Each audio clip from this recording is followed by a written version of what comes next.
La pobreza infantil en México es lo doble de la gente de Siria que está sufriendo, nada más imagínense. Pero este es el verdadero rostro del país. Más de la mitad de los niños en México son pobres. 21 millones de adolescentes que no saben qué es un servicio básico como educación o sanidad. La UNICEF alerta que la mayoría de estos niños serán pobres para siempre y que los mexicanos lo pagarán con una delincuencia feroz e incontenible. Porque mientras 22 millones de niños se mueren de hambre, el presidente mexicano llega en un coche Maserati, para solo repetir palabras. Entonces el culpable es el gobierno actual. Tenemos un problema de una pobreza que se ha ido acumulando a lo largo de 30 años. Con las reformas estructurales íbamos a tener un crecimiento entre el 6 y el 7%. Hoy seguimos con un crecimiento apenas que roza el 2%.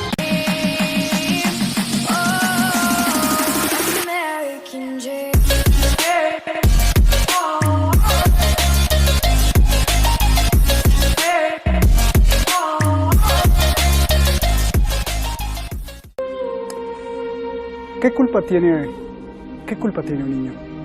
Comprendo que haya políticos corruptos, gobernantes ladrones, empresarios tiranos, pero pregunto yo, ¿qué culpa tiene un niño?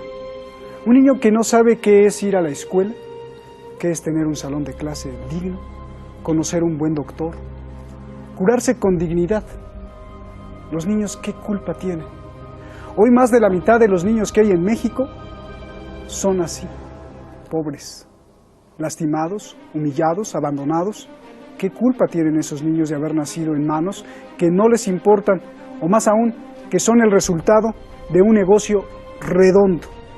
La pobreza infantil en México es lo doble de la gente de Siria que está sufriendo, nada más imagínense.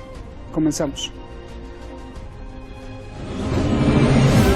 México, tristemente, hoy está dividido por lo menos en dos. Uno, el de los ricos, donde las cifras macroeconómicas cuadran perfectamente. Pero este es el verdadero rostro del país. Más de la mitad de los niños en México son pobres. 21 millones de adolescentes que no saben qué es un servicio básico como educación o sanidad. Son cifras del Fondo para la Infancia de la ONU, la UNICEF. Porque como los niños nos piden, no sabemos ni qué darles ni tenemos que darles de comer. Lo más dramático es que en México nadie hace algo de verdad para rescatarlos. Los porcentajes desde el 2008 están igual. La UNICEF alerta que la mayoría de estos niños serán pobres para siempre y que los mexicanos lo pagarán con una delincuencia feroz e incontenible. ¿Pero qué hizo que un país de 120 millones de personas, la mitad, sea pobre? Un país donde la risa es la mejor cura ante la ausencia del alimento. Qué cosas tan tristes que tiene la vida, la plata no alcanza ni para la comida. Con la situación que estamos viviendo, ya más de un fulano se está enloqueciendo. Me fui de travesti a buscar empleo y me rechazaron porque soy muy feo. Exactamente, la risa del poderoso es el problema. Intelectuales apuntan a que la política neoliberal en México es sinónimo de saqueo, abandono y corrupción, dejando al pobre más pobre. Así, el 80% de la riqueza de México la maneja solo un 1% de la población. Saqueo patrocinado por los políticos. Porque mientras 22 millones de niños se mueren de hambre, el presidente mexicano llega en un coche Maserati, para solo repetir palabras.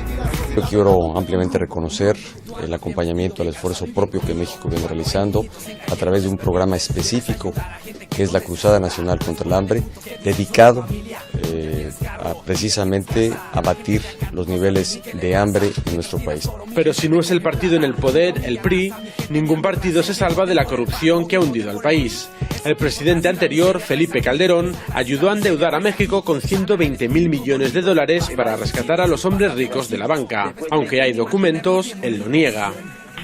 Y si no, entonces el PRD también tiene políticos que se meten dinero a las bolsas, como aquel bejarano captado cuando se llevaba el tesoro en una maleta.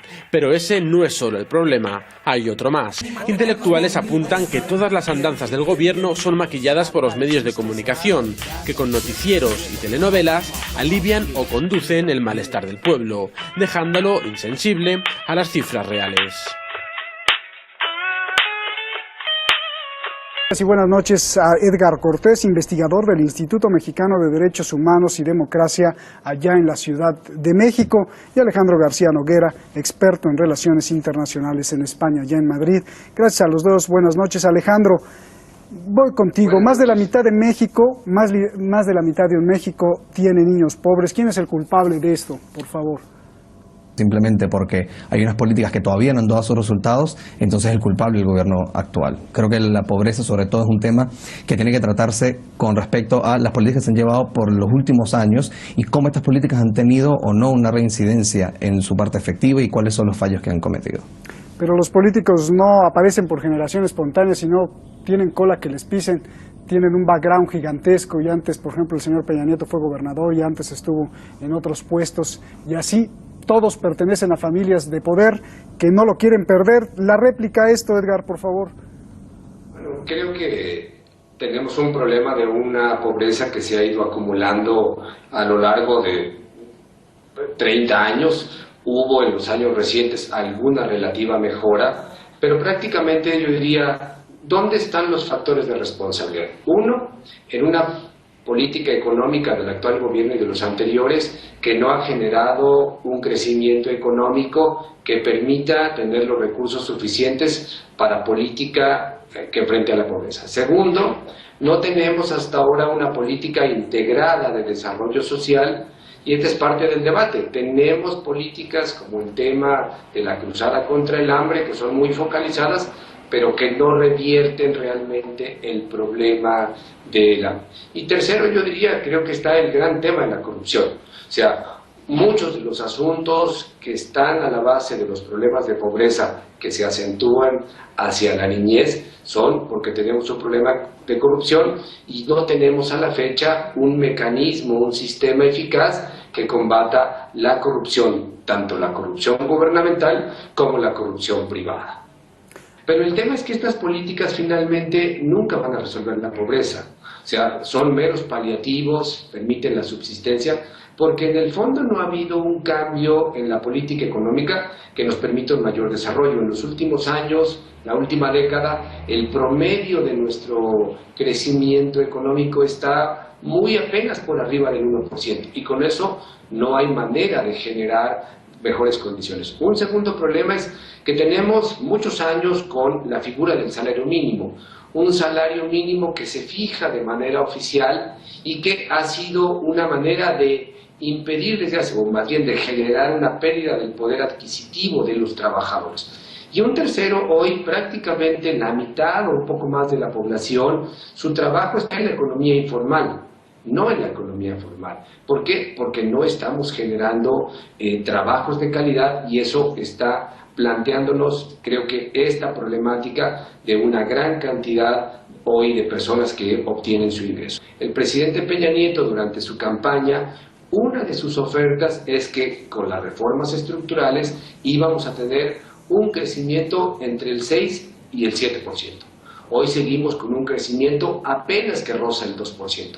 Y entonces la gran pregunta es, ¿cómo llamamos a cuentas a promesas que se hacen que después no tienen contenido y que muy probablemente no lo van a tener en el mediano y largo plazo?